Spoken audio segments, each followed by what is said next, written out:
Sebelumnya, Assalamualaikum warahmatullahi wabarakatuh. Perkenalkan, nama saya Fiska Wira Pratama dari Politeknik Elektronika Negeri Surabaya. Di sini saya akan menjelaskan tentang interaksi PLSQL dengan Oracle Server, di mana dengan dosen pengampu Bapak Rengga Asmara, Eskom OCE. Yang pertama, tujuan pembelajaran. Di sini nanti kita akan belajar untuk yang pertama itu kita akan belajar membuat select statement dengan dalam PLSQL. Yang kedua, membuat DML (Data Manipulation Language) statement dalam PLSQL. Seperti itu. Jadi kan banyak sekali ya metode-metode dalam PLSQL itu yang bisa kita gunakan. Salah satunya itu select, seperti itu. Dan sedangkan DML sendiri itu dalam Oracle mempunyai sedikit perbedaan dengan PLSQL. Demikian. Kemudian SQL statement dalam PLSQL. Pada saat suatu informasi perlu diekstrak dalam suatu database, maka digunakan SQL statement. Select statement dapat digunakan untuk mendapatkan baris-baris pada tabel, sedangkan perintah DML dapat digunakan untuk memodifikasi data yang ada pada database. Prinsip yang berlaku pada PLSQL dalam hubungannya dengan kontrol transaksi dan DML statement adalah yang pertama yaitu adalah keyword N. Keyword N ini menyatakan akhir dari PLSQL block, bukan akhir dari transaksi. Perlu diklarifikasi lagi ya. Kalau keyword N ini menyatakan akhir dari PLSQL block, bukan akhir dari transaksi seperti itu. Jadi dalam PLSQL selama data itu masih diproses dalam suatu server, terus belum kita lakukan commit, maka statement tersebut belum menjadi akhir dari transaksi seperti itu. Jadi satu blok bisa terdiri dari beberapa transaksi. PLSQL tidak secara langsung berhubungan dengan DDL (Data Definition Language). Yang dimaksud DDL di sini kan termasuk create, alter, drop, dan sebagainya ya. Jadi dalam PLSQL itu tidak ada perintah seperti create tabel, add tabel, dan drop tabel. PLSQL tidak mendukung DCL (Data Control Language). Jadi dalam PLSQL tidak ada perintah seperti grant dan revoke seperti itu. Jadi nanti memang di dalam PLSQL ini fungsi-fungsi tersebut lebih dibatasi. Kemudian select statement. Untuk mendapatkan atau meretrieve dari database digunakan select statement. Bentuk umum sintak dari select statement itu sebagai berikut. Jadi select diikuti dengan select list, into, terus dalam kurung itu variable name, nama variabel ya, terus from tabel, kemudian where itu diikuti dengan kondisinya. Jadi ketika kita ingin menampilkan sebuah data dengan menggunakan PLSQL, select statement itu berbentuk secara umum seperti ini. Kemudian untuk penjelasannya, select list yang tadi, jadi select list itu merupakan daftar kolom termasuk di dalamnya ekspresi SQL, fungsi baris, dan fungsi grup seperti itu. Kemudian variable name ya. Ini kita tahu di sini ada variable name. Nah, ini berfungsi juga sebagai skalar variabel yang menangani nilai yang dipanggil atau yang diterima seperti itu. Jadi variable name ini berisi tentang field database atau field yang terdapat dalam tabel tersebut. Kemudian lanjut lagi ke record name. Record name ini nanti merupakan PLSQL record yang menangani nilai yang dipanggil. Nah, seperti itu. Kemudian ada tabel ini merupakan nama tabel dari database-nya. Kemudian condition ini terdiri dari nama kolom, ekspresi, konstanta, dan operator pembanding. Termasuk variabel dan konstanta PLSQL. Jadi condition ini seperti sintak SQL pada umumnya ya. Jadi kalau where itu diikuti dengan nama field, kemudian operator dan value yang ingin kita cari atau ingin kita kondisikan seperti itu. Klausa into dan dalam select statement harus ada dan digunakan untuk menentukan nama variabel yang menangani nilai yang terdapat dari klausa select. Seperti itu. Jadi ya di sini next ya kita akan melanjutkan mengenai bagaimana cara kita untuk mengambil data pada PLSQL. Jadi sudah kita jelaskan pada awal tadi ya, jika kita itu memanggil atau menampilkan sebuah data dalam PLSQL itu menggunakan perintah select seperti itu. Jadi dalam penggunaan PLSQL-nya nanti bisa seperti berikut. Jadi diawali dengan declare, kemudian nama variabel, tipenya apa, kemudian diikuti lagi begin, kemudian select. Ya, ini tadi kan nama field yang ada di dalam tabelnya, kemudian into, from, dan ini where-nya, dan ini kondisi. Seperti itu. Manipulasi data PL/SQL. Untuk memanipulasi data yang ada dalam database digunakan perintah DML atau Data Manipulation Language seperti insert, update, delete, merge, seperti itu. Jadi kalau insert itu berfungsi untuk menambahkan baris baru. Contoh seperti ini. Jika kita mempunyai tabel A dan kita ingin menambahkan baris atau record baru di dalam tabel A, maka kita tinggal menggunakan query insert. Jadi insert tabel apa, set value, seperti itu. Jadi nanti fungsi insert ini untuk menambahkan baris baru dalam suatu tabel. Kemudian fungsi update. Kalau insert itu adalah menambah baris baru ada suatu tabel, update ini mengubah, jadi memodifikasi baris yang sudah ada. Jadi ketika kita insert dan data yang kita masukkan itu salah, maka kita bisa mengupdate untuk mengeditnya atau untuk mengubah data yang sudah ada, seperti itu. Kemudian delete.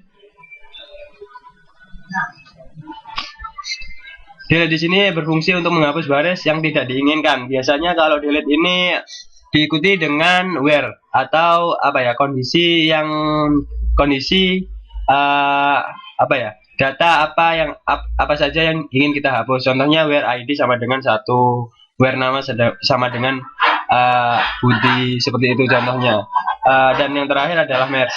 Merge ini berfungsi untuk memilih data dari satu tabel, kemudian mengubah atau menyisipkan data tersebut ke tabel lain, seperti itu. Kemudian, di sini kita lebih jelasnya ya, bagaimana cara penggunaan PL/SQL itu dalam kondisi nyata, seperti itu. Jadi untuk menambah data, perintah insert digunakan untuk menyisipkan data baru. Berikut ini adalah contoh penggunaan berikut perintah insert. Jadi insert itu diawali dengan begin, kemudian insert into nama tabelnya, kemudian ini adalah nama fieldnya, kemudian itu diikuti dengan values. Nah, values ini di dalam kurung ini adalah valuesnya atau data yang ingin kita inputkan. Seperti itu. Sedangkan di dalam PL/SQL sendiri itu setiap akhir program wajib diberi tanda slash atau garis miring, seperti itu. Jadi untuk mengakhiri suatu pernyataan PL/SQL itu menggunakan tanda garing, seperti itu. Kemudian untuk mengubah data, perintah update digunakan untuk memodifikasi baris yang sudah ada. Berikut ini adalah contoh penggunaan perintah update. Jadi hampir sama dengan yang di select tadi, bagaimana kita mendeklar, kemudian bikin, terus update. Nah, dengan mengquerykan mengquery nama tabel, kemudian diikuti dengan set data field apa yang kita ingin ubah, kemudian juga diikuti dengan klausa where, seperti itu. Kemudian menghapus data, perintah delete digunakan untuk menghapus data. Sudah jelas ya tadi ya. Jadi di sini itu hampir sama juga penggunaannya. Di dalam PL/SQL itu dimulai dengan declare, kemudian begin, kemudian delete from. Nah, ini yang saya sebut tadi. Dimana biasanya delete itu diikuti dengan klausa where. Karena apa? Biasanya gini, tidak mungkin kok kalau kita itu menghapus semua data tanpa ada filtering, seperti itu. Jadi kalau biasanya tidak diikuti dengan where, maka seluruh data yang ada di dalam database itu akan hilang semua, seperti itu. Kemudian yang terakhir, penggabungan baris data. Perintah merge itu digunakan untuk memilih data dari satu tabel, kemudian mengubah dan menyisipkan data tersebut ke tabel yang lain. Berikut adalah contoh PL/SQL-nya ya. Kita bisa lihat di sini itu ada declare, kemudian bikin, merge into, copy employee. Lah, copy employee ini merupakan adalah suatu nama tabelnya, kemudian using employees, kemudian on. Nah, on ini adalah penggabungan. Jadi ketika data ditemukan berdasarkan where-nya, itu akan data tersebut akan dihubungkan menjadi satu garis, seperti itu. Kemudian di sini juga ada yang namanya update ya. Jadi ketika update di sini itu berfungsi untuk apa? Jadi ketika data itu ditemukan, where-nya itu ditemukan, maka otomatis data yang ada di sini itu akan diupdate sesuai dengan tabel. Jadi di sini kalau C kan adalah alias ya, alias dari suatu tabel copy employee, kemudian E ini adalah alias dari tabel employees. Jadi kan nanti kan niatnya kita itu ingin mengkopikan tabel yang sudah ada itu ke copy employees seperti itu. Nah, kemudian mulai lagi di sini kita akan mengenal sedikit tentang SQL cursor. Pada saat suatu SQL statement diberikan oleh user, Oracle Server akan membuka suatu area pada memori untuk menyediakan proses parse dan execute dari SQL. Statement tersebut, area pada memori tadi disebut dengan kursor. Ada dua macam kursor, yaitu implicit kursor dan explicit kursor. Jadi mungkin kita lanjut aja ke latihan soal ya. Berhubung kita tadi udah banyak mengenal sintak-sintak mulai dari DML menggunakan PLSQL, kita coba untuk mengerjakan latihan soal berikut. Yang pertama yaitu adalah buat program untuk menampilkan nomor maksimum dari departemen ID.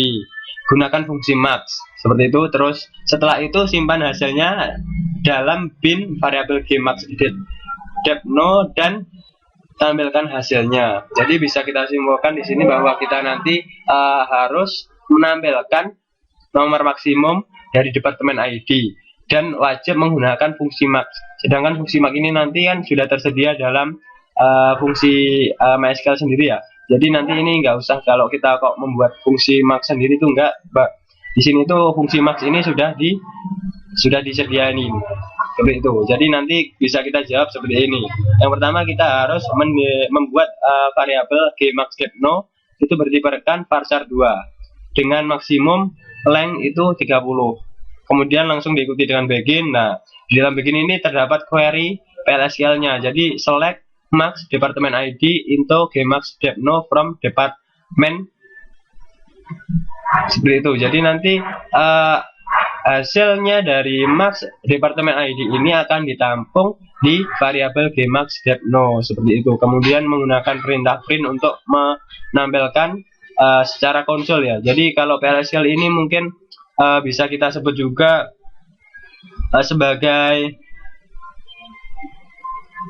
bahasa pemrograman konsol juga. Jadi mungkin untuk GUI-nya itu seperti itu belum ada. Jadi nanti PLSQL ini biasanya dijalankan dan ditulis itu di sintak query-nya.